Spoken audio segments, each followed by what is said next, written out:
শেরেবাংলায় ছাত্রদের সাথে জাতীয় দলের ক্রিকেটাররা শান্ত মিরাজ লিটনদের সংহতি ছিল ছাত্র আন্দোলনেও। একটা ছাত্র সমাজ গোটা সিস্টেমকেই বদলে দেওয়ার দ্বার প্রান্তে। কোটা সংস্কারের আন্দোলন থেকে শুরু করে ছাত্ররাই এখন গোটা দেশের সংস্কারে। তরুণ এই প্রজন্মের জন্য ক্রিকেটই বোধহয় সব থেকে বড় বিনোদনের মাধ্যম ছিল। শান্ত মিরাজ লিটনরাই এই তরুণদের হাসি কান্নার হাজারো মুহূর্ত উপহার দিয়েছিলেন। রাজনৈতিক ক্ষমতায় সাকিব মাশরাফিরা ছাত্রদের সমর্থন দিতে পারেননি, তবে বাকিরা ছিলেন সরব। প্রায় সকল ক্রিকেটার সামাজিক যোগাযোগ মাধ্যমে ছাত্রদের সমর্থন জানিয়েছিলেন। নুরুল হাসান সোহানরা তো রাস্তায় নেমেছিলেন। আমার কাছে মনে হয়েছে যেভাবে যে জিনিসটা যেদিকে যাচ্ছে, আমাদের কিছু ভাই বোনেরা মারা যাচ্ছে, এটা একটা হতে পারে না এইভাবে। আমার কাছে মনে হয় যে আমি যদি কথা না বলতে পারতাম এই সিচুয়েশনে, আমার নিজের কাছে খুব খারাপ লাগতো।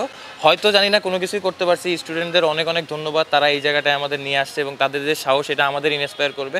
বাট আমার কাছে মনে হয় যে আমার জায়গা থেকে কিছুটা করার চেষ্টা করেছি এবং যা কিছু মানে থাকার চেষ্টা করেছি এবং কথা বলার যতটুকু দরকার ছিল, স্বাধীনভাবে কথা বলার যে অপশানগুলো ছিল, মানুষ সেই জিনিসটা পেয়েছে এবং স্টুডেন্টরা যে জিনিসটা করছে, এটা আমার কাছে মনে হয় যে আমাদের সবার জন্য ইন্সপায়ার হওয়ার জায়গা। এবং এই জিনিসটা হয়তো আমরা অনেকেই করতে পারতাম না, যার জায়গা থেকে স্টুডেন্টরা আমাদের দেখাই দিয়েছে যে কীভাবে করতে হবে।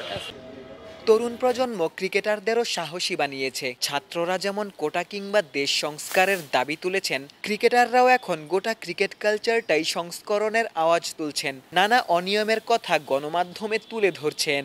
ফার্স্ট ক্লাস আমরা যখন খেলেছি, বিসিবির থেকে একটা বরাদ্দ থাকে মনে হয় ফার্স্ট ক্লাস ডিভিশন টিমের জন্য, তো 3 লাখ টাকা জার্সি বানানোর বা কোনো কিছু, এটা আমি নিজের চোখে দেখেছি। যেহেতু আমি ক্যাপ্টেন ছিলাম, আমাদের জার্সি বানানো হয়েছে অ্যারাউন্ড 80,000 কিছু দিয়ে 30 জন প্লেয়ারের জন্য। ফার্স্ট ক্লাসে যদি এই জিনিসটা হয় যে আপনার 3 লাখ টাকা বাজেটের ভিতরে আপনি 80,000 দিয়ে জার্সি বানাইছেন আর আপনি বাকি টাকা কোনো হিসাব নাই, এই জিনিসটা যাতে না হয় ভবিষ্যতে। আমি জানি বাংলাদেশের এনভায়রনমেন্টে এই জিনিসটা কঠিন, বাট আমাদের ছাত্ররা দেখাই দিচ্ছে যে আমরা কিভাবে এক থাকতে পারি। আর সবথেকে বড় জিনিস, একটা দেশ বলেন বা একটা স্পোর্টস বলেন বা বিসিবি বলেন, তখনই ভালো যাবে যখন 70 থেকে 80% মানুষ নিজের চিন্তা না করে আপনার ক্রিকেটের ভালো চিন্তা করবে, দেশের ভালো চিন্তা করবে।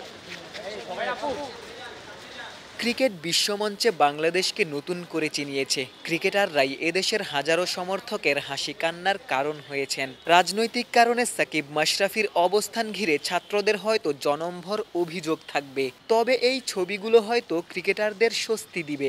এই প্রজন্ম এখনও ক্রিকেট কিংবা ক্রিকেটারদের ভালোবাসেন। ছাত্রদের কাছ থেকে লিটন, মিরাজ, সৌম্যরা এই বিশ্বাসটাই হয়তো নিয়ে গেলেন।